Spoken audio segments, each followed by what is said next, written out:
Madam Chair, let me know when you're ready. Ready whenever you are. One moment, please.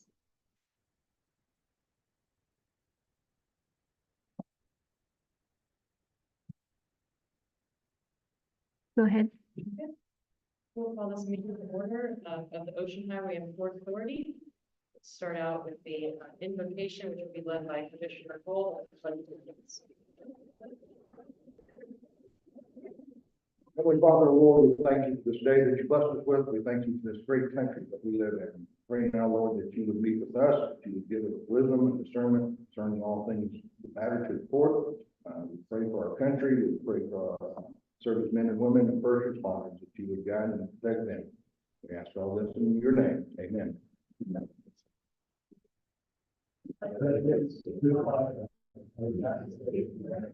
And to the Father, which stands one nation, one God, indivisible, with liberty and justice. Can you please do the roll call? Commissioner Cole, Here. Commissioner Fullwood, Commissioner Nelson, Here. Vice Chair Taylor, Here. Chair Hill. Here. Thank you. You have a quorum. I would just like to recognize those in attendance. We have Ms. Julia Roberts with the meeting news leader. We have Phil Griffin, who is our awarded real estate representative, and two candidates for work office. If you'd like to introduce yourself, you're welcome to. And we also offer speaker cards for anyone from the public who would like to make any public comments. So Mr. Dudley and is it Mr. Moore are in attendance. All right. Public comments is the next item on the agenda. If you weren't aware of that process of filling out a card, feel free to fill one out and just let Rosanna know, and I can add that to the agenda over a few months. All right, regular business. 7A, approval of minutes. Do you want to take them all together or separately? Did anyone have any edits to the minutes? I didn't. Okay. Both of the, assessments. Or sorry, all three assessments. I have a motion. Do I have a second? I'll second. Motion and a second to approve the minutes for January 24th, February 5th, and February 14th. All those in favor say aye. Aye. Opposed, none. Motion carries unanimously. 7B is the court attorney report. Madam Chair, so we have a few things to go over. See the recorded packet, still nothing from the Florida Supreme Court on the Gulf Breeze case, which is a property purchase case in Marlowe. We still keep checking. For the What is the typical timeline for that? there's a typical timeline. It can be a year, it can be a couple of months. I interpret this to mean that they're writing an opinion. But a year is not uncommon, especially with such wide-reaching implications. I expected something by now, but they did oral argument April 5th, so. But I check every week. And we, I know, man, met the property appraiser, regarding this. I know we had, I think, go forward, but we're moving forward with, trying to settle the case of the city. That's moving along, but I hate the idea of just sitting here while this is moving in the background, waiting for this case to have a decision on it. Yeah, I think they're in the same position as we are. I think they're really interested in, any type of discussion because it's going to implicate a lot of things for them as well. So we have not talked in quite some time. Before once we reach out and engage in kind of interest, we should probably talk about that, not in a public meeting. When JPEG usually my last, interaction with them was actually before the oral argument, and the position wasn't going to wait and see what happened. So, the board would like to discuss that. Just let me know, can try to schedule. But we wouldn't do it in a given it. So was the last action, the filing of a, I think the property appraiser filed a notice that our taxes were being assessed for this year. Right. And so we'll add that to the base. Add that. To the pending, just like I did in front. You file a petition with the investment board stating that we should. You can do that, what we decided previously, and we did that the first time. So we went to the value that we got favorable, the value that were, property appraiser, they instigated litigation against us. They disagreed, so they sued us.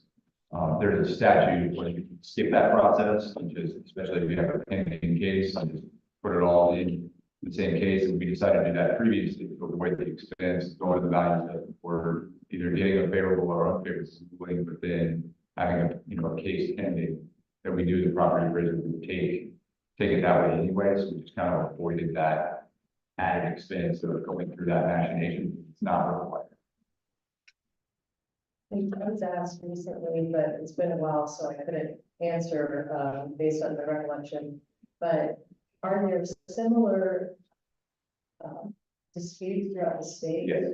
With courts and with public property, is that people from operating agreement? Yeah, not necessarily the courts, but with local government, city, county, local governments all over the state with operating agreements or management agreements or vendor agreements, all over the place. Yeah, all over the state. The next case you were also familiar with, private payment case. You recall we had a shade meeting, the city also had a shade meeting, and they had decided to not move forward with the settlement that we had discussed with the mayor and the city attorney. It's my understanding through via email from the city attorney, they're going to have another shade meeting on March 19th. We were going to have one this evening.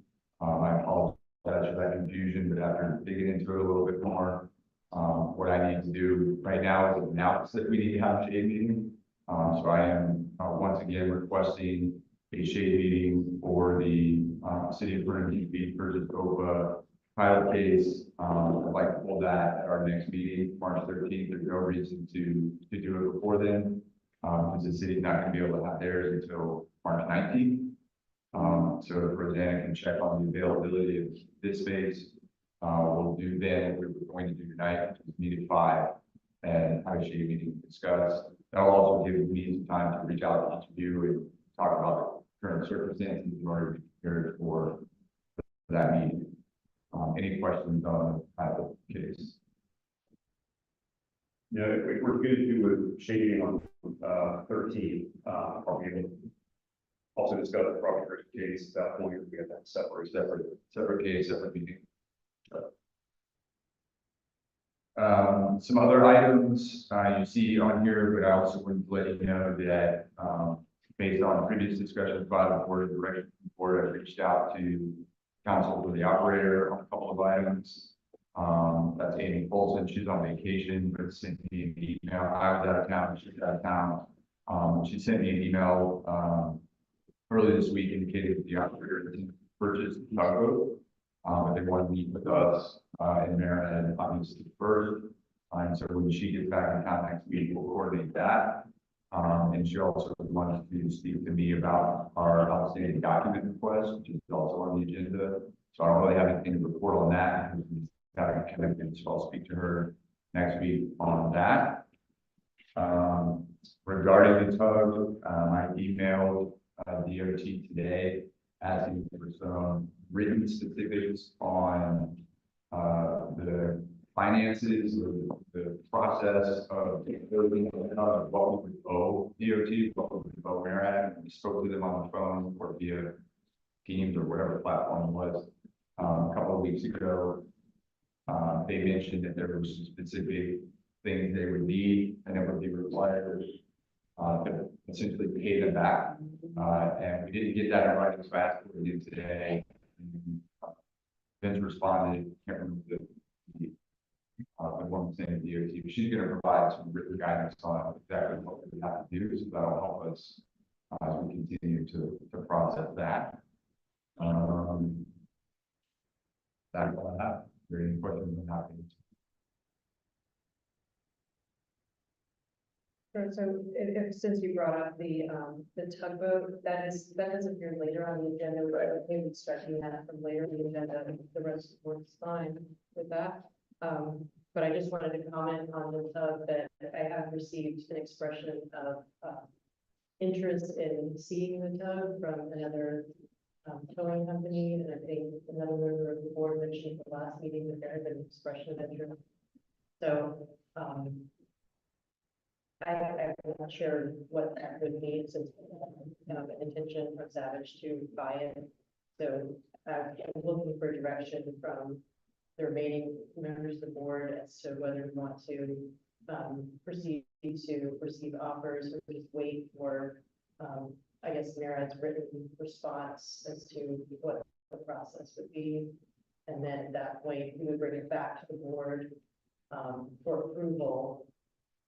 Anyone that wanted to go and look at the tug, just so that we don't have, individuals coming and going. They would probably have to be subject to whatever security requirements and scheduling, so that the port operations are not disrupted. My own recommendation would be that we get clarity on what exactly the DOT would require. If anybody comes to talk about this type of questions, that's just. Good. Okay, so next item is for Pierre, that's 7C, the port account report. Thank you. You have the monthly financial report in your packet for January for the treasurer's report.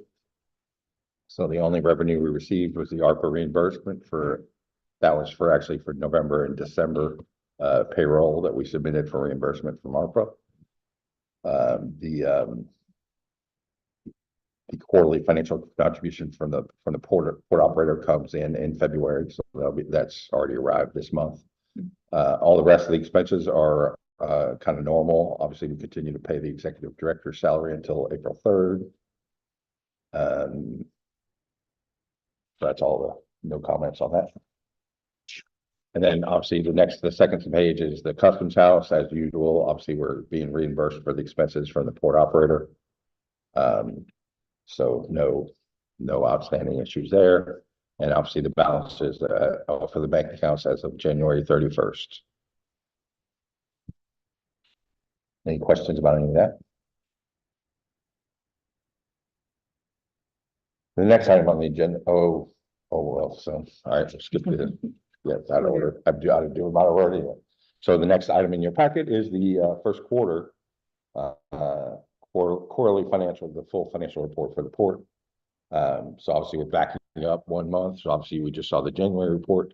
Now we're backing up. This is December 31st. This is for the first quarter of the port's operations. So October, November, December of 2023. So you have our report, and then obviously the first section is the balance sheet, again showing the bank balances, and where we have the comparison of what the amounts were on December 31st, 2023 versus December 31st, 2022. On the first page, as far as the assets, and obviously the bank accounts are there. The pilot payments are on our books, both as a receivable and a payable. So obviously we continue to leave those there. And the rest are the assets, and there's been no changes to the asset accounts essentially. So no comments there. And then the next page is the liabilities. And again, same, there's a few payable items that were accrued. And then again, nothing special to note on that page. The next page, page 3 of 6, is the actual statement of operations. So for the first quarter of 2023, and actually we'll if you skipped back to page 5. So that compares the first quarter of 2023 to the first quarter of 2022, just as a comparison. And the biggest difference obviously is the grants, the FDOT. So we have to receive the grants as income when we receive them. And so obviously the biggest item that changes between the years is the grant income and expenses related to those grants that both have to show up on these income statements. So again, I don't have any comments on any, it's kind of, again, very mostly just routine stuff. We see most of these items when we look at the treasurer's report. Other than, like I said, the FDOT, grant reimbursements. So I don't have any, unless anybody has any questions about these quarterly financials.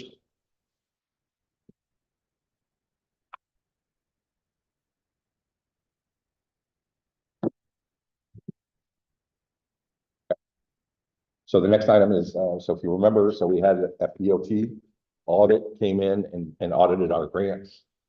And although they had no comments, they had a suggestion for improvement, and that is that, we write down so that they were happy with the procedures that we're employing, but we didn't have them written down anywhere. So they were happy with, obviously we had the roles. Rosanna does what she does. Obviously Joanna in my office does what she does. I do what I do. And again, all our roles are very defined and they're, they could follow all those procedures, but they want them written down. So essentially what you have in front of you is the policies and procedures that we've prepared for grant, reimbursement, payment and processing, for the accounting. This has been sent to FDOT and they have agreed that this meets the requirement. That doesn't mean they agree with it because they'll only agree with it, when they audit it and whether we're following these procedures or not. So as I said, it's just, but this satisfies, as far as they're concerned, the audit is now closed. We've followed all their suggestions and this meets that criteria. But obviously tonight, we have a resolution I think on the last page of the procedures, resolution 2024-R02, to essentially adopt these procedures as our procedures for the Port Authority for processing grants. Second. I have a motion to adopt the resolution. Second, is there any discussion?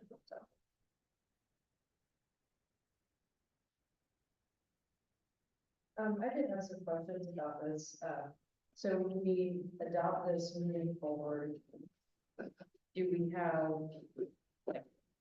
the cadence set up? I mean, this is already what we're doing, right? So this is already just documenting what's already been done.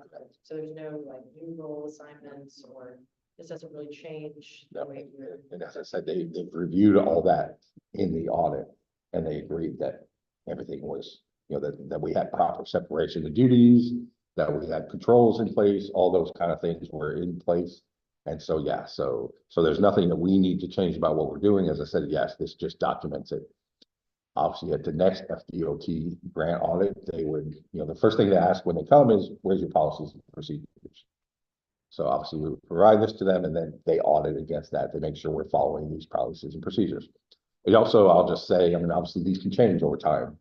If we were to change the structure, if somebody, if roles were to change or whatever, obviously we'd look at this and say, okay, do we need to change it? So this is not a static document that just, kind of will pull out only, 10 years from now if FDOT shows up again. Obviously we'll review it and make sure that, again, if it needs to change or anything like that, we will bring back those, adopt essentially a resolution to change these to whatever the current procedures are, so. Any other discussion? All those in favor to adopt the policies and procedures as they're written, say aye. Aye. Opposed, motion carries unanimously. So the next item we'll talk about is the ARPA reimbursement. So I think Rosanna distributed the spend down plan for the ARPA grant. So, so there was a question about whether we'd spend all the money, obviously because of the extra payments we're making. We are going to spend down all the grant money. So we expect that the last grant reimbursement will be, I think, July. Will be our final grant reimbursement. Remember, the last possible grant reimbursement is December 2024. So we have to, we can't submit any reimbursements after that date. So we will have spent the entire $806,000 ARPA grant and we'll have submitted for reimbursement by July of 2023. And so essentially we have two reimbursements because we submit for reimbursement about every 3 months. So January, February, March wages will be submitted sometime in early April. And then, as I said, we'll have one final reimbursement after that. which will essentially will use up the entire ARPA funds. So that will bring that grant to an end. When you said additional, that's what you referred to. Port executive director. Oh, the severance. Yeah, I mean, that essentially, obviously, when we were doing the grant spend down back in December, or sorry, before we made an agreement with the executive director, we didn't know if we were gonna spend all the money. Obviously, his salary, we're still getting reimbursed from the ARPA grant, so. And that ends in April. The executive the executive director's, notice period, 6-month notice period ends on April 3rd. So he gets his salary until April 3rd. So after the ARPA is exhausted, you said the spend down would be exhausted in April, or would be exhausted when? No, so the ARPA grant will be expended, which we'll have submitted for full reimbursement of the ARPA grant in July. So that will be our last reimbursement. That will spend the entire ARPA amount. And then for the budget year, looking from July through the end of the budget year, are we on track? Or are we going to be deficient in funds because ARPA's running? No, so obviously, Based on our. obviously the biggest item in the last probably year and a half has been legal fees. Those have I think this month there were only less than $5,000. So, and obviously we budgeted $4,500 per month for legal fees. So obviously, as long as they stay within that kind of range, we'll be fine. And we'll actually have money to carry forward into the new budget year that will start October 1st. And that just depends, obviously. The funds are available, but yeah, as long as we don't spend them, we'll have extra funds so that, but yeah, so yeah, the legal funds have stayed within that kind of range for the last few months anyway, so. And so the last item is the 23 audited financial report. So I believe you've all been distributed a PDF copy of that, and I guess, no. We've invited the auditor, Wade Sainsbury, who's the auditor, the manager in charge of Mullen & Jenkins, will be here April 24th. So we'll be here at the April 24th meeting. So rather than cutting it on the presentation, we'll let him, so you all have a copy of it. Obviously, if you have questions or anything like that, you can certainly email me. I can certainly answer those, but he'll be here to kind of, talk about what he does and obviously go through the audit report from his perspective, so. Well, and I wanted to thank you for helping me transitioning into the chair role and having to sign off on the financials, all the additional questions. I know you had to answer twice because you had probably got all the same questions from Commissioner Fullwood when he was chair and talked to the auditor. So thank you for doing that effort twice just for that transition. And do you want me to talk about the letter of rep? Sure. That you signed? So obviously, so the letter of rep, so and I don't know if you guys reviewed it last meeting. I apologize for not being here. At 3 o'clock, it was impossible for me to be here for the last meeting, but obviously the letter of representation. We did, we looked at. Okay, yeah, so the letter of representation that you looked at, obviously it's very detailed, written by auditors, obviously it's but essentially, I mean, that letter boils down to saying that, which is, and from the very start, when we signed the engagement letter to the audit, until we signed the letter of representation, it repeats the fact that we are responsible for the financial statements. Okay, and we are responsible for having told the auditors, the information that we gave to them and that we've provided that as far as we know, and it's not that absolute protection, but it's as far as we know, we've provided them all the relevant information that they've requested. So, and that's all it essentially boils down to. That's what the letter of representation tells them. And again, it's just a reiteration of what we signed in the beginning. And the engagement letter says that we management and the board essentially, but obviously us and me as your representative for the accounting side, the board is responsible for the internal controls. It's responsible for the financial reporting system, and it's responsible for making the financial decisions of the entity. So that's what the letter of representation does. So when you sign it, yes, it has a lot of details and has a lot of big words in there, but essentially that's what it boils down to. So.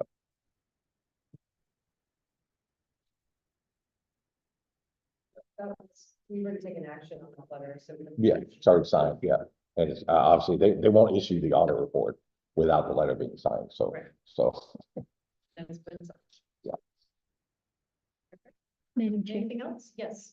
is the board okay with April 24th presentation of Molden and Jenkins? I just need to confirm. Yes. Okay. Thank you. Okay, thank you. Do we know how much time they need on the agenda? I don't. Shouldn't be much. Yes. Thank you. Thank you. All right, the next item is 7D, report of Fernandina operator report, the tonnage report. Please. Yeah, I had a great January. How loud enough? Can you hear me? No. No, yeah.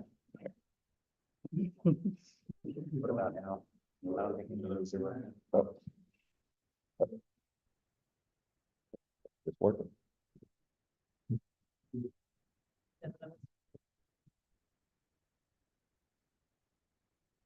Testing. Testing.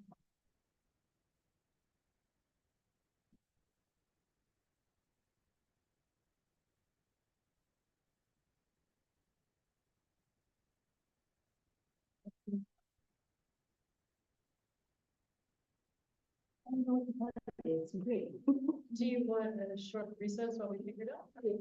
We'll take a 15-minute recess.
Let me know when you're ready, Rosita. Ready? Sorry about that. Call back to order. Mr. Hill. So January was a good month. We had 5 festival calls. We continue to see demand in wood and paper products from customers that we continue to provide services for. Very consistent container volume, and of course, all the container volume is going to Bermuda with one client in particular. And now we're seeing consistent transformer storage, particular storage in the port, so that continues to bring in these, container sized transformers for storage and transport out. February is looking to be somewhat equal, so with paper volumes, so with the pulp volumes. So we continue to seek for new customers, so that's ongoing, but volumes are consistent right now. Best volumes are consistent. I know you hired, is it Virginie? Yeah. Okay. Yeah. I think just, the meeting, but, could you tell us a little bit about what, the focus will be? Yeah, so her sole focus is new customer acquisition. So she comes to us from, she's had a FNT and other port operators and has a lot of good contacts, a lot of good knowledge, so she processes RFPs and sends out quotes. You know, it's very easy. And she's based in Jackson, right? Yeah, she relocated from Montreal, relocated to Jackson. Great, so I think that would be good, just for Rosanna to have the minutes or her full name. What's Okay. her last name? Hello. Sorry, I didn't. want to- No problem. That was my second attempt. Okay, So, sorry. yeah, no worries. That was it, unless there are any other questions.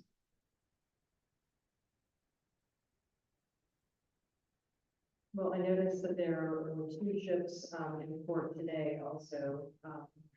Can you tell us about, there's, it's a King Tide event, so can you tell us about how you're dealing with that? With the King Tide and loading and unloading vessels? I've never really, if there are any issues or if it's anything that is getting away or stopping us, but, one ship is just, so there, we go back 2 days ago, there were 2 ships, and there were 2 wonderful ships, and so one was, discharged and then sailed, and then it was a dredging ship, just being docking for a few days, so that's there. And then the other one was a larger wonderful ship, and now it's being discharged now. From what I've heard, there were issues. So the ship that was in last week, we had that was there at the same time Summer Isles was there, it's that's the same ship today. I noticed the name on that vessel. No, I don't remember when the ship was there today, when it was tied up. I don't know if it's the same one. But the ship, that shipping line, does it have additional ships? Oh, yeah. Okay, Yeah. so it could be a different, Okay. from, Yeah. okay, that's what. It would look like a different ship, and you're talking of a different product too, that was. Yeah, so today it's the larger ship that's there today was full, and should be finished up tomorrow, somewhere around midday. But it was, very full. Yeah. Well, I appreciate you hosting, the commission to come out and see support in action and meet, some of the dock workers, and everyone was very gracious. And it is really impressive. We heard it. Great. Yeah. Yeah, it's been very busy, it's neat to see. Greg, what is the average stay of the car of the, we're talking, you don't know, the back. What's the added volume? The average stay, Oh, stay, I think it's probably 4 or 5 days. And,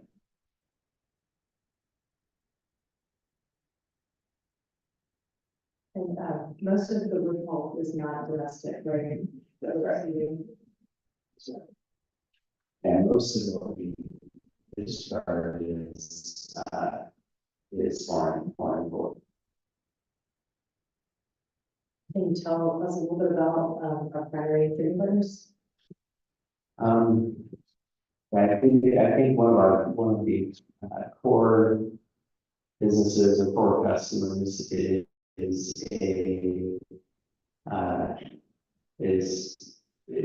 it's our container customer, and they're moving containers full of consumer packaged goods, and it's actually various items, but to Bermuda. And so they offer a very important service in branded products and import to Bermuda. Outside of that, it's that our core customers are KLB, wood pulp, and lumber. And so those wood products and paper products are very important. And is it primarily Sweden that we're trading with, or? It's Sweden, it's one of the customers, and that's our lumber customer. I think it always surprises people because they look at the port and they look at all of the, the log trucks going in and they see, lumber products, timber products at the port, and they assume somehow that it's all interrelated. It's not. All right. Well, those are the types of updates that, we like to have and to share with the communities. I really appreciate you, providing us that update. It's good to see, containers moving and ships coming and going, so applaud your efforts.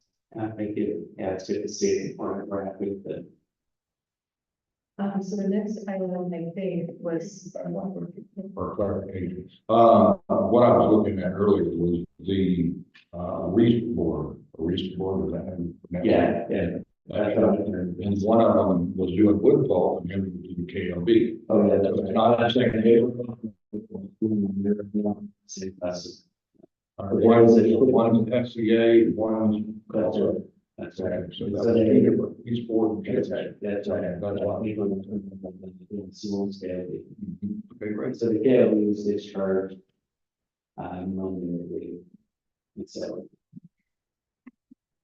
Yeah, no worries. So, someone was asking me today about the on dock, like the ship to rail. The cranes basically have capability to pick up containers and put them directly onto rail cars from ships. Is that true?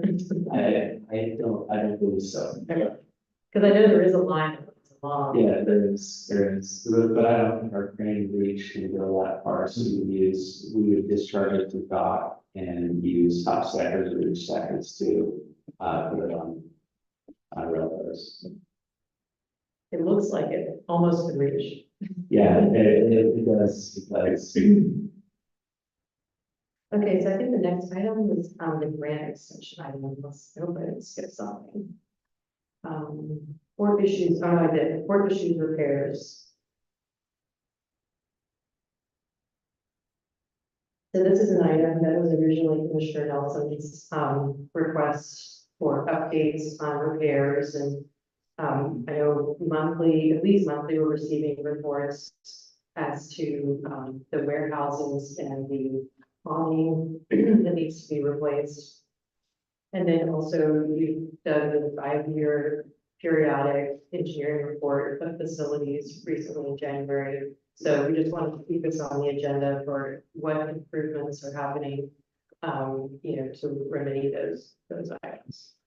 so the canopy has been, the damaged, roof has been removed.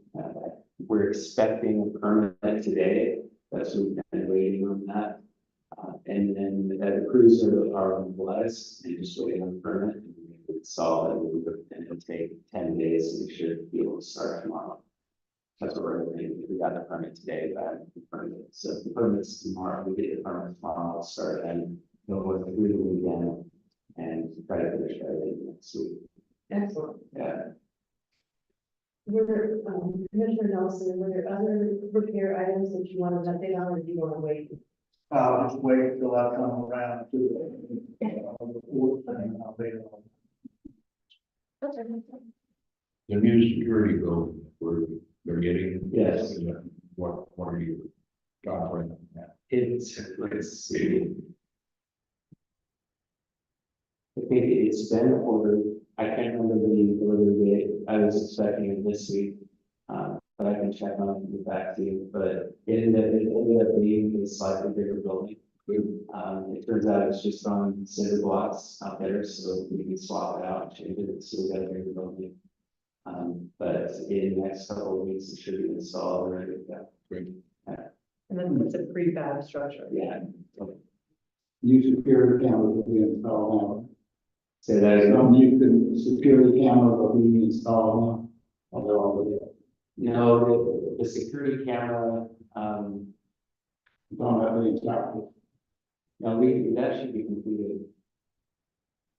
Are you saying yeah, we did a security camera maintenance, installation and upgrade.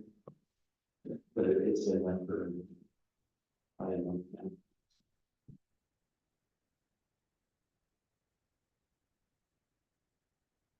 Any other repair issues or capital items? Any board? Yeah. Okay, whole business. Thank you, Mr. Allen. Whole business, Customs and Border Protection Facility, that's convention and then the contract. So this item, the contract, I believe, is attached to the agenda. I've reviewed and, these were just the same, I don't see it attached. Did you circulate that? I circulated it, but it has a protection, they're PDF, so I couldn't attach it to the packet. So the changes that were made were the same requested changes that we discussed at the last meeting, so I don't think we can take any action. No, I think you're good. It's incorporated previous amendments and edits. There are some formatting issues not really like. They use the software to update these documents. But well, I think we try to clean it up, but content wise, we're finally where we do. And then previously approved, so. Right, so I'll sign that tonight. I know they've already come out to the board. Commissioner Foley, I know you met with them yesterday. How did that meeting go? And I thought that this Well, it's on the agenda. I can do it now. Yeah. That's fine. Yeah, I met with him yesterday and met with, Joel Dennis and Savage was there. Brett was out of the country, I won't say out of the country, but he's almost out of the country. Yeah. And Jennifer Liston, from Zoskovich. Kurt Roth from Kimberly Moore, and another young lady, and Steve Parrott, and Eric Rowe were there. They looked over the building, took measurements, pictures. Then we went down on the port to the new building they're considering behind the company's out there. That's probably going to pan out to the best location. According to them, they want to go through all the measurements and planning and see what's the best. As soon as possible. I want to tell you that Steve Parrott is leaving Fort Fernandina and he's going to Brunswick to their academy as an instructor. Eric Miller will take over, I think he has 180 days, and then they'll search for a new port director. I hope you get that, because he's been there for a good while. So, but I think we're going to be very happy with the design they came up with. All they needed were the design plans. I think they're going to send those out to everybody. We have all the information now. One thing I do want to cover here. Yesterday when I was there, went up to the company's house itself, and then I drove around, go into the port to go to the building they were going to look at. I was not allowed to go into the port without an escort. I have a quick card, I'm a port commissioner, and that port belongs to the board. And I just don't understand why I had to have an escort to make the right turn and go to that building without somebody coming down from the office to escort me to it. This is what it group? Yes. With the group, and I drove my truck around. But had to stop at the gate, the guard told me, I can't let you go in without an escort. I said, what are you talking about? I have to quit the car. I paid good money for it. And I'm for permission. I've been on this board many times without an escort. But let's look into that, because with all of the volume of truck traffic, it's centered just right around the area. We did want people to have escorts, so they're really around, because now we've got ship unloading traffic, we have truck traffic from the transformers that we're storing, and then wood, lumber, and truck traffic going on after that. So it's more congested than normal. Well, I understand that you were not there, so we couldn't call you down. I was not there, he was somewhere else. Joel was already at the custom house and you can walk down behind the building because he was showing them around. So I drove them. And the guard gave stop and said, I have to go. And that's what I said, I've got the quick card and I've been on the port many times. That's ridiculous, right? We shouldn't have to do that.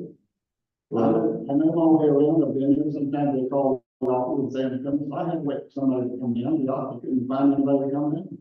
Oh, they did find And some. finally they did, and then he let me go on. Without that, so. Okay. If we could go back. That's not, Yeah, let's leave it to that. I do know that there's that one area, you know, that, basically from the cranes to the gate is more congested now than it's ever been with traffic. And so we didn't want, you do want escorts when necessary or when you can. But yeah, we look into that and see. I think Ray had some problem, I did, this is the problem I did, and I was hoping, Ray used to work it. Everybody knows, right, and where around. Yeah. Well, I understand, I don't agree with it, but I understand about the traffic, I have the same concern, but here's my concern. I was out there on the day there was absolutely nothing happening with the court's attorneys. And I was forced to wait and to have an escort tag along, which I thought was a waste of a resource, myself. You know, we didn't need anybody. Got that many people where you need somebody to follow us around, that's okay. But it delayed us, you know, because he would stop and talk to people and we had a meeting here, so we needed to move on. So I don't understand it myself. We are commissioners, we are authorized with Twix to go on. I mean, I was the terminal manager, operations manager there. I understand the trafficking, but the day that we were there, there was no traffic. Absolutely none, and there was no reason for that and the delay. So I would appreciate if you looked into it. I always send a text or a email ahead. If I'm gonna bring somebody, I always notify the terminal who's coming with me or who's gonna meet me there. There's just no reason for that delay. We need to go out there, we need to take care of our business, and we need to move on. That just delays it. So I would appreciate you. Yeah, absolutely. Thank you. So if we could, I'd like to go back to the customs and border protection item before we move on to the next item. Did you have anything else you wanted to add about that? I'm sorry. Did you have anything else you wanted to add about customs and border protection? Well, the only thing, they made a statement that it was like the best option was the one located on the port, the office behind the Customs House. And potentially that would open up Customs House if we want to move our office to the Customs House. They plan a room in there for a lieutenant and storage and using a room for a board meeting space, not a port meeting space, a port authority meeting space. It's not legal. But we need to look into that. So that is part of what was added into the disability agreement, as well as just evaluating any other properties that are within the ones. And my thought is that the Customs and Border facility is, it has an impact on the decision to sell land. And I think that those two items, I know that's the next item on the agenda, but I think that we do need to give Discovich the 30 days to give us an analysis before we make. We only have 30 days to place, So they have 30 days to do their work. It may take them a little bit longer to come They back. already looked at the other property, excuse me, they've already looked at the other property, and they said because of the existing buildings there, they wouldn't have to build a new building. And it would cost a lot less. So we're waiting to hear back from them. Yeah, they've got design plans, now we're going to lay out designs, see what the cost is. You know, we'll have to put it out and bid and see what the cost would be to build. Okay. All right, so the next item on the agenda is 8B, which is the Oakwood property sale, and that's the listing agreement with the Atlantic Coastal Realty.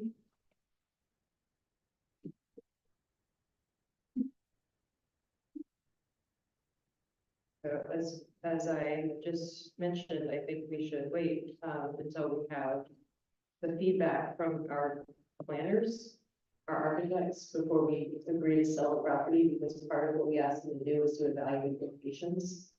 So to me, I don't see the great benefit in rushing to sign this when we have, within 30 days, we have an analysis that validates what our real estate decisions are. I'm not sure how that's going to affect the design of two locations. Well, So one of the things we asked Discovich to look at was whether there were any other scenarios that made sense that were viable. For example, another agency partnering and co-locating with, Customs at the U of Jacksonville. Because, you know, the federal government, they could build a building on those properties that could be used by OPA. We have a problem. A property directly across the street from the Customs house, that's even bigger. The one on that far corner will be less effective. But this report would validate some of that decision making, and we don't have that. Can we hold it from? Or what? The sign will be to get that done, that's good. That's not what I heard. You have in the scope of work in the Strode's contract is to analyze other potential locations. Right. So you're paying for that. Right, we are already paying for that.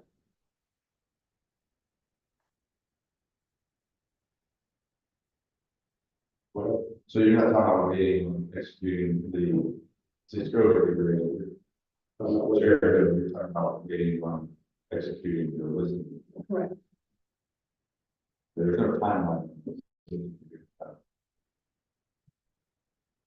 Well, and if we did cancel, then, you know, if we entered into this and then in a month, we have, you know, maybe a question as to whether or not it would have been a better scenario to use that property, we would have to pay the $1,000 and not proceed forward with the listing.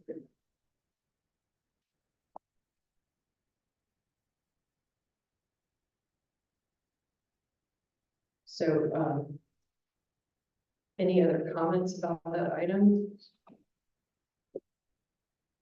So do you understand that? Yeah, Phil Bergen and William Multi, and my timeline is your timeline, so if you need to take some extra time, when you're ready to go, I'm ready to go. That would not have an effect on you, already. No, I got plenty of things to do, so I'm good.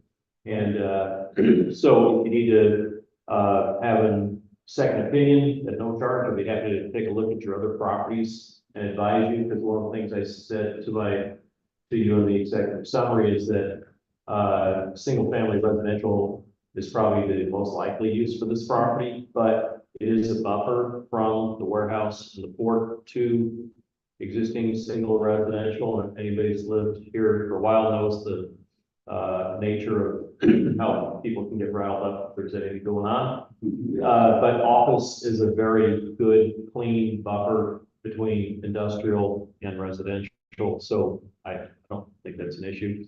And if you wanted me to market it for potential commercial site and or bring you something to develop it that you could use and lease out the rest of it. There are agencies, I have done work with GSA before, and they do like to try to consolidate and you can sell the GSA on that. The rent rate, they're not particularly worried about it. They just need to be able to do what they need to do. So if you need some help with it, let me know. Okay. Thank you for the second. Very good. Okay. Would we need a separate agreement for that service? No, just call me. I'll take a look at it and give you my best advice. If you want something official, I might have to charge you for it, but you know, I can usually look at a piece of property and tell you good, bad, and different about the use or likely use of the property. And I would say here, political or the perception of what's going on is probably more reality than the reality itself. So you have to always take into consideration what the residents around here think is the best use for property. Okay, if you're gonna get somewhere. Okay. All right. Thank you, Mr. Chairman. Okay, thank you. Thank you. Okay, so the next item on the agenda is the document request to the port operator. I think you provided an update. Did you have any comment on that, about the documents or about the types of reports you were requesting? No, so I'm looking at what was requested. I'm looking at what was requested and what was submitted. Was there anything? What items were requested and not satisfied? There really wasn't, we didn't get anything about the revenue of the course. And so Amy and I had back and forth Oh, So I don't want to wait to see what she has to say. yeah, and, so I think that was around, it's just what was readily available in the existing reports, rather than creating new reports or, you know, modifying the data now to create new reports. So Yeah. yeah, so it is new reports that are available now. It's Right. embedded data within other things. Right, I think the issue there, Greg, is a public asset. And so if somebody else asks for this information, we're obligated to provide. So it's not just that we're asking for it for our own purposes, but being that this type of is a public asset. If somebody from the public says, I want to see this information, they're entitled. And so it's got to be maintained in a different way. It can't just be pulled in with other equipment or other property operated and managed by Savage. So that's what I'm talking about. But if you said, hey, I want to see revenue, just for warehouse one, we would, that wouldn't be relevant either. It's just, it's sliced and diced that way. That may be the problem. That's what I'm trying to get Amy to understand. Okay, I'll so start with her. I think to get that, you would have, like, the commission would have to tell us how they want us to see data and see reports. Sure. Yeah, because right now, just within the ERP, there aren't GL codes that slice it and dice it. Yeah. That way. So I'll chat with her next week. Because it's really just an email communication, so she and I need to go.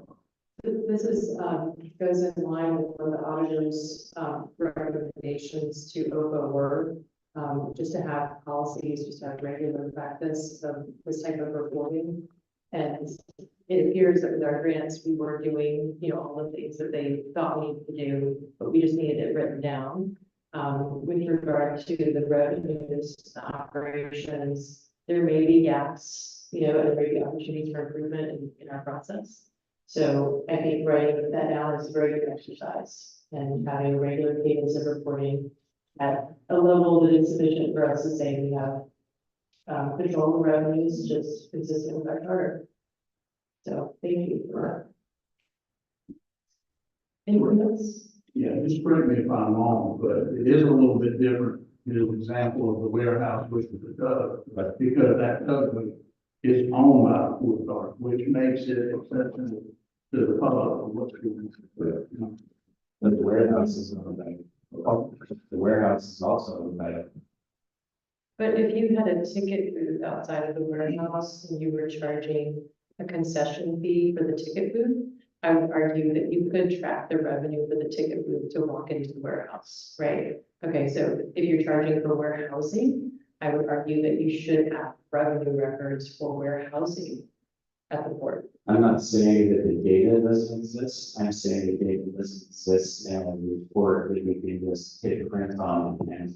Right, I understand that. So it will, I understand that it will require an report. And, but do you think that means that it's not required? No, I think that, I think we were only, in my opinion, is we're only obligated to provide information that exists in reports that can be handled. That's true if you were the custodian of the record and the record was the sufficient record. So as I will allow Patrick to interpret our operating agreement, but our operating agreement requires you to provide us with records. And it's our job to enforce that agreement. So if you're not creating the records, we have to have this conversation about creating records. So it's not. Happy to have a conversation about what records and reports you're looking for. But as of right now, they don't exist. They exist in an ERP that is used for billing and collections only, not for, well, it's not used for reporting the way that you're asking for. And I appreciate that. Yeah. So And it's not just starting on it's chapter one. right. So at the next meeting, what I would ask, if the rest of the board agrees, is that we have a resolution prepared that we can adopt the basic reporting cadence that we require for quarterly revenues, and you can I mean, anybody can provide the bullet points that we need, but we need documentation, more footage, we need revenues from the tug. If there's warehousing revenues, which I know that we do have tariff fees for warehousing, we need to see those too.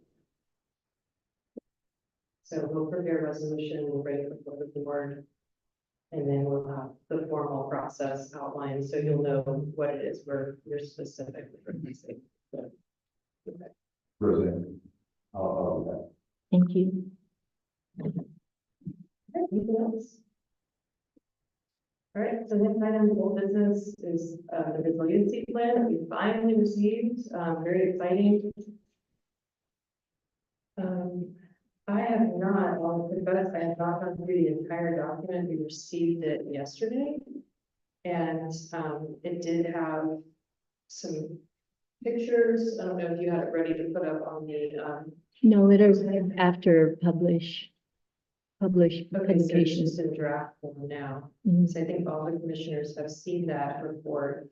The idea of the resiliency plan is that we would build back better, that we would identify opportunities for the port to invest where infrastructure could be built better than it's existing. The resiliency program is not for deferred maintenance. It's for building infrastructure, like, for example, if a rail line floods, you wouldn't build back the same rail line, you would build an elevated rail line. You would build something that is resilient for the long term. So when you're reading that report, think about our report, think about the projects that we could undergo. There are suggestions in the report as to what those projects would be, but we need to be thinking about that report in tandem with the city's efforts, because anything that we apply for, we want to have city alignment and a letter of support, because if we have all of the respective local governments agreeing and supporting it, we'll get, I think it was a 93% match for these projects. So that's a very good incentive for us to have complete buy-in and support from our local government partners. Any other comments about the resiliency plan? Is there a grant in place for that 93%? No. What's that based on? Is there something earmarked for it? Is there? So you may not have been at the meeting. There's a joint meeting with the city of Virginia Beach. It was at some of the city commission chambers. And we actually had Jim McDonald, who was the chief, I think he's an engineer in charge of this project for the state. So he works for a contractor that I guess won the contract for this program. And I can have them send us, another summary of that program, or I can probably find help. Rosanna might be able to find the summary Forward it. requirements. Perfect. He did a full presentation. It was great. Okay. So the next item is new business. This is the grant extension that supports the Fabric Warehouse. You'll recall that we had a unanimous vote in support of the agreement for the Fabric Warehouse, and that's currently under construction. In support of this letter, Savage, Greg, and his team have prepared a timeline of the project and an explanation of the life of the grant and just how we got to where we are and why we'll be able to utilize the funds within 6 months, which we are told will be looked upon very favorably by FDOT. So I would just be looking for a motion in favor of the resolution. Motion approved. Do I have a second? Any, do you have a second? One second. Okay. All of those in favor, or if there's any other discussion on this item? Should we go and vote? Okay, all those in favor say aye. Aye. Opposed, no. The motion carries unanimously. So congratulations, that's very good for the report and for the applicant. To move forward with everything else. All right, so I think that brings us to committee reports. So new development, generally open the floor for any comments about the first up is port security, Commissioner Nelson. All right, on the security, I've had several conversations with the site supervisor, and have been on the port, observing. One of the things that came to the surface was, the new office. I inquired about it, this afternoon, and it will be delivered at the port tomorrow. Everything goes well. I understand it will be set off to the side, where they'll be doing some wiring, insulating and such as that to get it ready, to be set in position. So hopefully by the next meeting, I can give you an update, of it being put in position and, be functional for the security officers. Along with that, the camera project is moving along. I did speak to Secure Space, and the cameras are being changed out in some areas. Some areas they can use the same cameras, they're just realigning. The camera system will be much improved once this project is finished. The quality of video that will be recorded is second to none. So it's going to be a big improvement for the security this outfit. I'm not going to go into the amount of cameras or their location, any of that. Just know that the cameras are being dealt with and they're being upgraded. Do we have, with the security cameras, do we have line of sight to the queuing areas inside of the port? Or will we have line of sight? I know there isn't a current issue with the queuing because you're coordinating and moving the gates early, which is wonderful. But do you have the ability to, in real time observe what's going on? Me personally, but I'd have to follow up with the general manager, see how they use that. It might help in the future, just, if issues did arise to have, access guy. Yeah, I mean, yeah, we can look into it. They may have it. Sorry for having to report. Are you done, security? On the FDOT. Go ahead. Any other questions on security or cameras before we move to? Good. Right. On the FDOT, we did have a meeting, in January with them. And I would like to say for the record that Mr. Kyle Kaufman is a great asset to this board and his knowledge and experience with the grants. He's been sending me some information, that's invaluable, for guidance and direction. There's one thing that I would caution, that when we enter in, and I received a request for the extension on the G1W55, that when we do move into these extensions, that we hold fast to that timeline, because that particular grant was opened up 3 years ago, and absolutely nothing's been done to it. Now, all of a sudden, you're down to the last 30 days, and it's a Chinese fire drill, so to speak, to try to get an extension. We don't need to be putting the FDOT through all that. I think that there could have been some other things done to where if the project was going to move forward, we should have took it up at the beginning. So with that being said, we have another meeting tomorrow, and I will be prepared to give a full report on that meeting at the next scheduled board meeting. But as a credit to the FDOT, they are top of the line people there and doing a great service for the port and the port operator.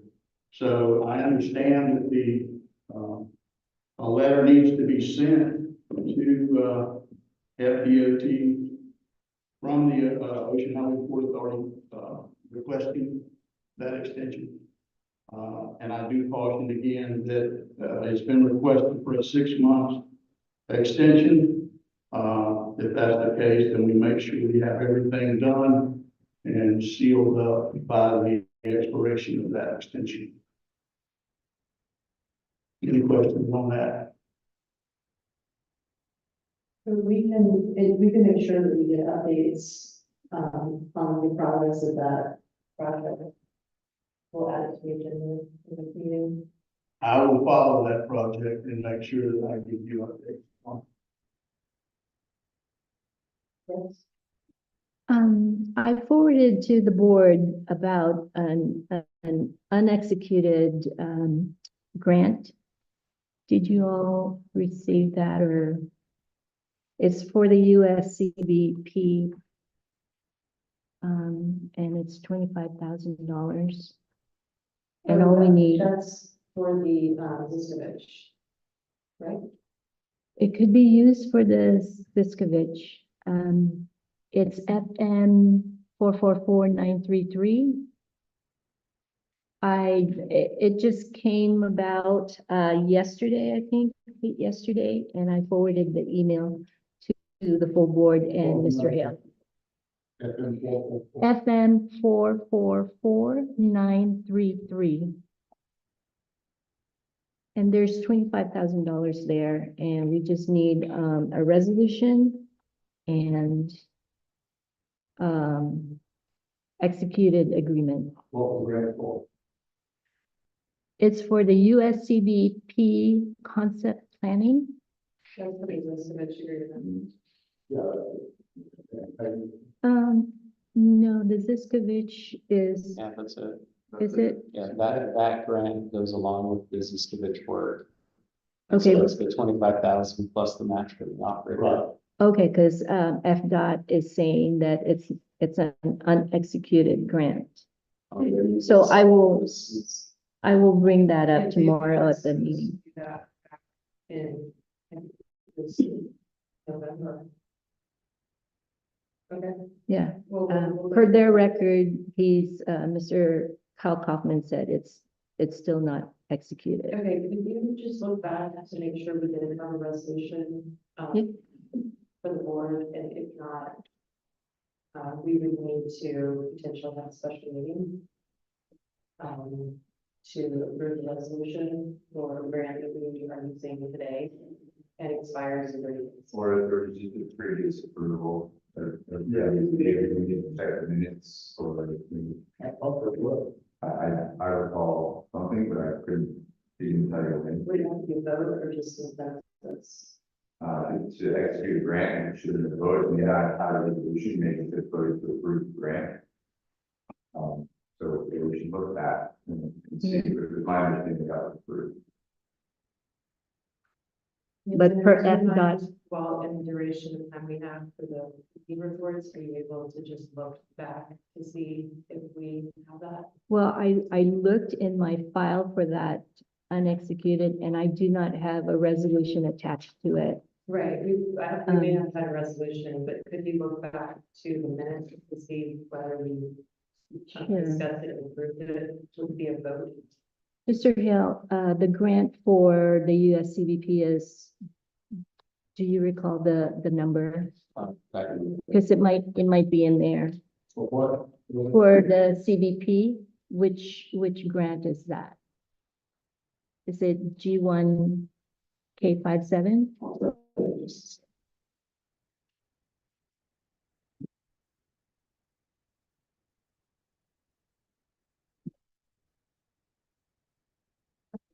Not in this, I don't know if you guys look and we'll circle back.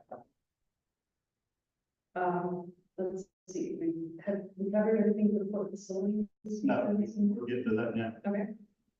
All right, on the, port facilities, equipment wise, the Lee Bear, container crane number 9 is experiencing or continuing to experience some, storm break issues.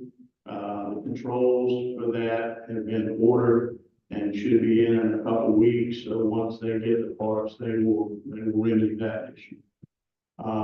Container crane number 10 is operating without any issues at this time. mobile harbor crane was used, last week during the discharge of the KLE and the wood pulp. There was no reported issues with that crane.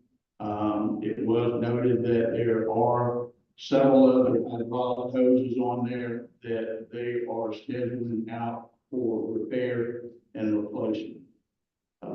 The OPA trucks, 619 through 624, no issues other than minor day-to-day issues that, the maintenance department deals with. I was informed that the material for the rail dock canopy has been delivered. It's my understanding that they are going to start, on the repair tomorrow. The contractor has committed to work through the weekend, on the report that I got.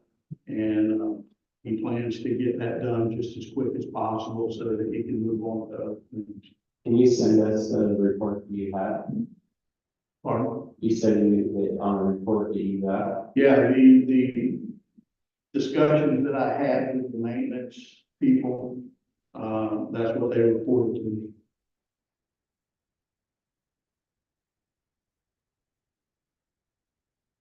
Who did you talk to? Talked to the, maintenance department down there, in the area.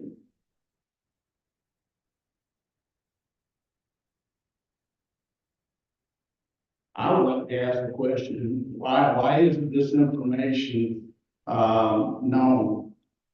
I mean, this is the second time you've asked me about the same project. I would think if you're there, you would see the project and know that your material was delivered when the contract. I didn't say that the material wasn't delivered. We knew it was delivered. I mean, I'm told sitting there. Yeah, I don't like communication going through, Savage employees, team members, directly to you without us knowing what they're saying, what they're Well, doing. what is it a secret? No, but they're not always right. I mean, it's our facility that's been damaged for over a year now. And without me bringing it to this board every month, I have a feeling it would still be damaged. Why wouldn't you come to us? Why would you come to leadership? Your guys are there. They're there when I'm there. I think that's probably the problem, Chair Hill, where the restrictions are being put up. So the commissioners are limited to where they can go and somebody has to be with them. And I'm totally against that. And I'll tell you that straight up right now. But does it not make sense to come to leadership who's making these plans? Why don't you call me? Why do I have to go out there and find this stuff out? Why don't you call me and say, Commissioner Nelson, I'd just like to let you know that on Friday, we're going to start, or Thursday, we're going to start the repair from this rail canopy. That's what we're using this meeting for. That's what I said at the beginning. Did I not say that? Did I not tell you? I'm not getting that information unless I go chase it down, and I'm going to continue to do that. I just told you at the beginning of this meeting, when you were doing that work, and you were waiting on a permit. Okay. Gentlemen, if I may interject. I was told the work was. May I please interject? Yeah. So, I met with the board, you know, we were all there, Commissioner Miller, Commissioner Fuller, and I, and then, but we all visited the board and met with the team. And I understand that we all have, you know, our duties to fulfill on our committees, and I appreciate Commissioner Nelson going to the board, and you know, all the employees there, you have existing relationships, so they're fellow commissioners and with you. And I'm hearing what you're saying about a chain of command. We have an operating agreement with you as a company, and so we should respect your internal chain of command. If I may suggest, I am setting up meetings with members of your team to discuss certain areas of concern so that we can have a regular cadence of discussion. I encourage you, Commissioner Nelson, to identify a member of the leadership team at Savage that you can share these concerns with. That way, when we meet together at the meeting, we can share the results of those discussions, we can provide the information back. Obviously, no one member of this board can agree to anything of this we have when you're talking with Savage. If you have a meeting with Greg or this meeting, you can't make any commitments to OPA, but you can bring back the information together at that meeting. And at least then you have a response at hand and they are blindsided by the information, you know, that they're getting from somebody, you know, an employee or rank and file employee. And, you know, the rank and file employees can also come to meetings and they're able to do that. I don't think they're being blindsided. Part of it, I think that, you know, a lot of times they would rather not for it to be in a public forum, to be honest with you. But I will not relinquish my duties to go to that terminal, go to that port, look at this equipment to make sure that the, equipment that this port owns is protected and taken care of. Yeah, I appreciate that. Would you be willing to just have a conversation, a phone call, with the management about some of those issues that there's a meeting? I have no problem. I'm out there anyway. Is that fair? yeah, that's absolutely fair. Yeah, part of the reason is, some of the people you're talking to don't have the authority to bind the company or commit the company. And so that's what the concern is. So by them communicating that information to you, they are therefore binding the company because you're using it in a public setting to express commitments that were made by people who were not authorized to commit. And so they're also not, you know, maybe they're communicating their best efforts or best wishes, but they're not considering other factors that could delay projects or other planning that's being done by leadership. Since you are authorized to run the company, could you just please give me the commitment that you're not going to use the individual's name that was mentioned tonight, and that you're not going to use that report against him in employment capacity, because it really is something that Commissioner Nelson has been doing consistently, and I just wouldn't want anything to happen to that employee.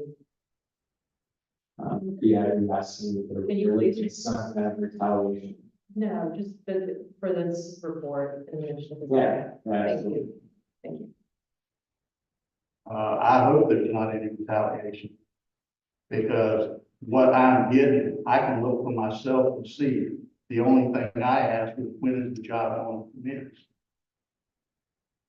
That's the only thing. And that's what I'm saying, he's not authorized to communicate that. So he may be communicating his best wishes or what he would like to have happen or what he's planning, but it isn't necessarily what leadership is committed to or is authorized to commit to.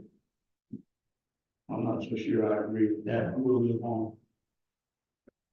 Did you finish your report, Commissioner? Yeah, I'll leave it at that. Other than number 3 warehouse is leaking like a sieve, and, there's been nothing done for that.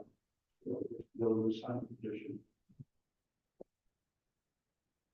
I think we've heard the report of the Hudson's House, Commissioner Foley. Is there anything else you want? With the Army Corps of Engineers, did you have a report there? No. All right, so we're to economic development, Commissioner Foley. February 15th, the Economic Development Board met at the Callahan Fire Station, and we had our business retention BRE meeting. Had a great turnout. You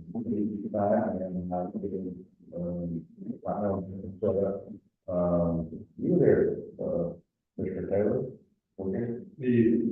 Welcome there. Trying to think of the word. Okay, anyhow, we had, again, good turnout.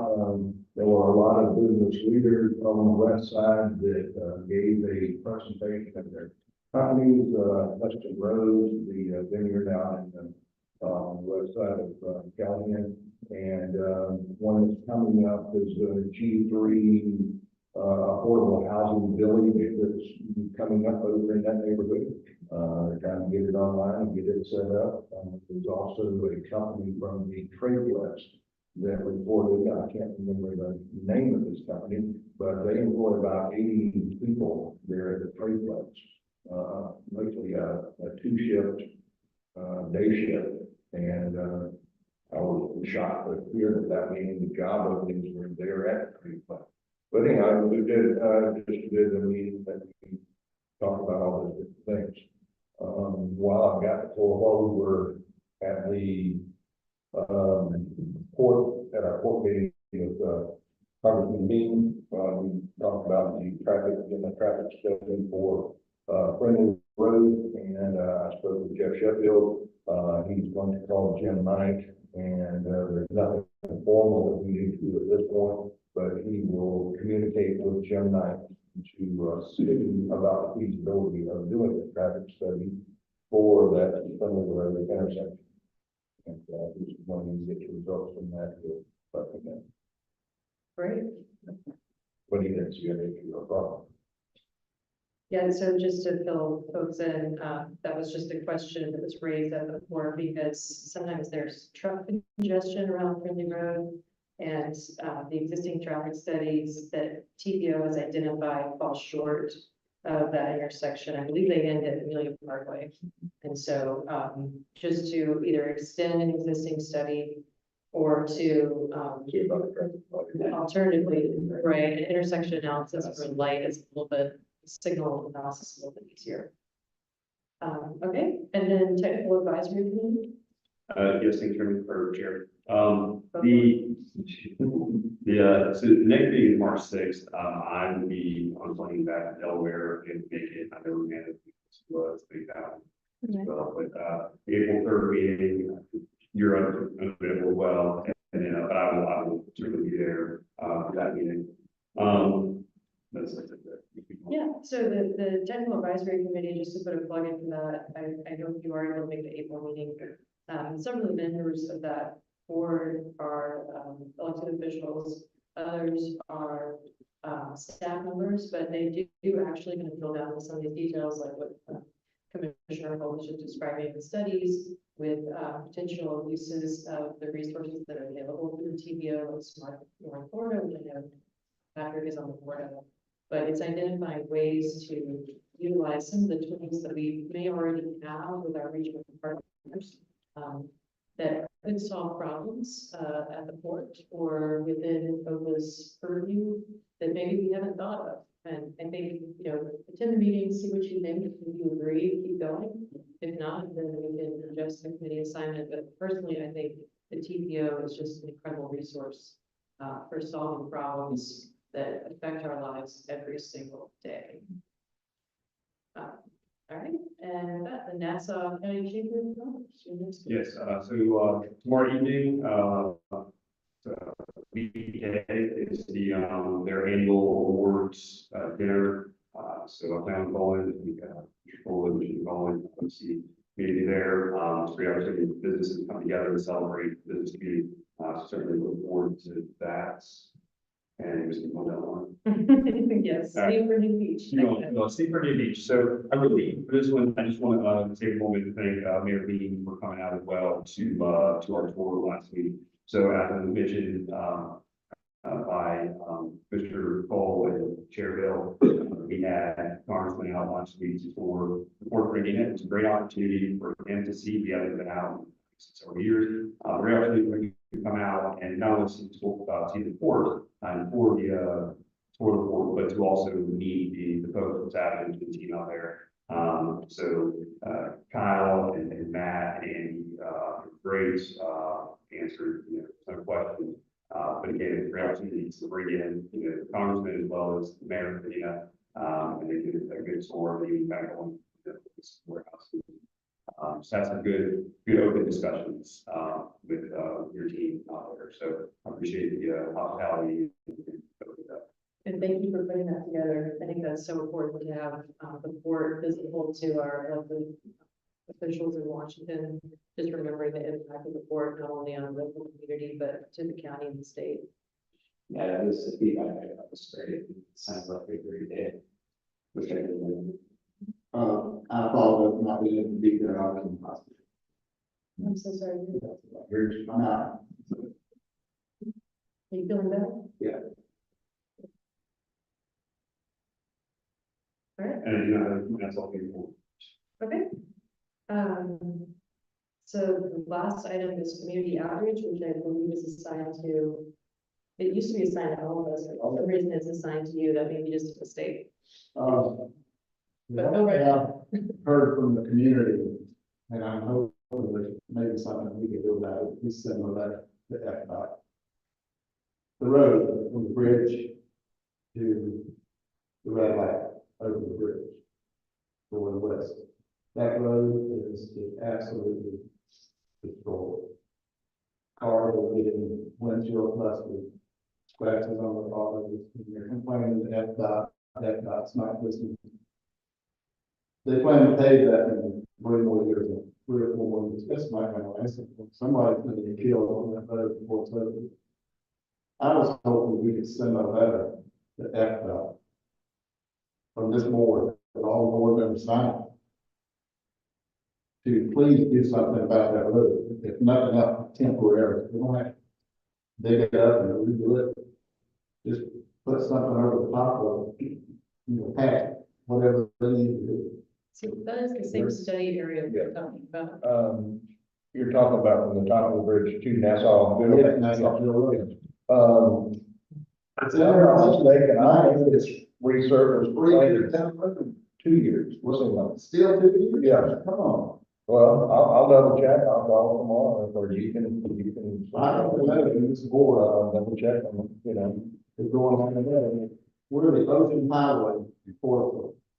We should be able to send a letter signed by this board. Sure, we could do that, but I'm not sure what impact that might do, but we'll try it. We'll have our. The public will appreciate it. There you go. Well, I can raise it at the next TPO meeting for sure. And I'll specifically cite the safety concern with that area. And, if you have any pictures that you would like to provide, if not, I can try to get some. Social media, there's about a windshield. And I know that is the same study area we were just talking about, so they already have it identified as a high crash, high risk area. Okay, Madam Chair, yes, I posted the website for the study, the TPO study on our website. all The studies link. in the public. All of the studies, the link is on our website. Yes, thank you for doing that. TPO did announce all of their, release of all of their studies. And those are all in your inbox and now on our website. All right, so that brings us to the end of our agenda for tonight. Office manager report. It's included in the meeting packet. Any questions? All right, I couldn't find anything on the meeting. On my FDOT file, the reallocated funds were the balance of the master plan and the G1W55. Those were the 2 that were put together. Okay, so you don't have record that we discussed approving the That one. reallocation of the funding for the custom house? Because I know we discussed it as a board. I could not find it, but I will, Could we go ahead and see the vote, for the item? No. You can discuss it, you can't take final action, unless, you have to, what would you do for whether there's an emergency? So take a vote on an emergency and then proceed, you can't take a vote on it. Okay, so can we discuss the basis of the emergency? Sure. All right, so the basis of the emergency is that we previously had discussions of the board, to my recollection, about utilizing this grant for the customs house. We identified the amount of the grant as being sufficient. Our director at the time advised us that this would be appropriate for an architect and that we should put it out to bid. We issued an RFP. We are now to this phase where we have 30 days left to utilize the grant funds. And we are missing the documentation that memorializes the action we thought we did as a board. Could I get a motion?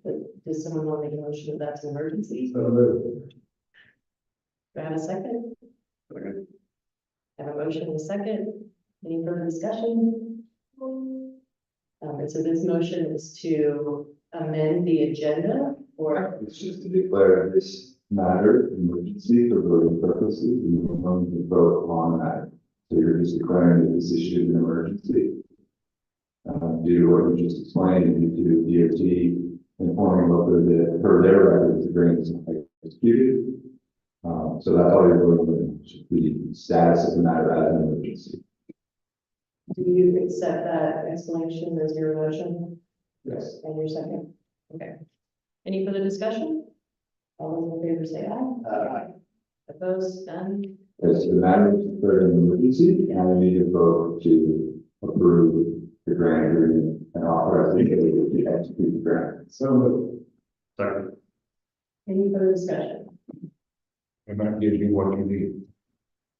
That authority, this authority will give you what you need, correct? Okay. So, and then she'll prepare the resolution that just allows the grant to be, it's just gonna be a cursory, short. I will- resolution that allows the grant to be. Yeah. dispersed. Well, I started drafting it and I will forward it to you, Patrick, Sure. to review. And, because we're meeting with Kyle Kaufman tomorrow, I will confirm it with him. So to be clear, the motion is to approve the grant agreement and authorize the chair to execute, and that will be also memorialized by the corresponding resolution. Agreed? Agreed. Any further discussion? Just to point out, so we have an email on September 7th, from Hunter Livingston, which is a list of our active, grants. At the top of the list is project number 44933, or previous post-grant grant, but this is a list of all the active grants they recognize it as a active grant. So I would assume it's somewhere they did approve it, but for the sake of trying to push us along, I guess. we would- So that's. Yeah, what date? September 7th. Yeah, it is on that spreadsheet. Because it wasn't that, obviously, we had a grant meeting last month. It Right, didn't- right. It Wasn't was- included. it was That- not. That was the first place I looked, and that grant was not included in it for whatever, and I'm not sure why it was dropped off or whatever, but But it was listed on the spreadsheet of active Yes. grants. So, well, I mean, their mistakes are made at times, so. Let's. yeah, we'll check on, we're reading tomorrow to discuss it. So. Any further discussion? All those in favor say aye. Opposed, motion carries unanimously. All right, so any other items be brought by the commission? Did we receive any speaker cards? None. No.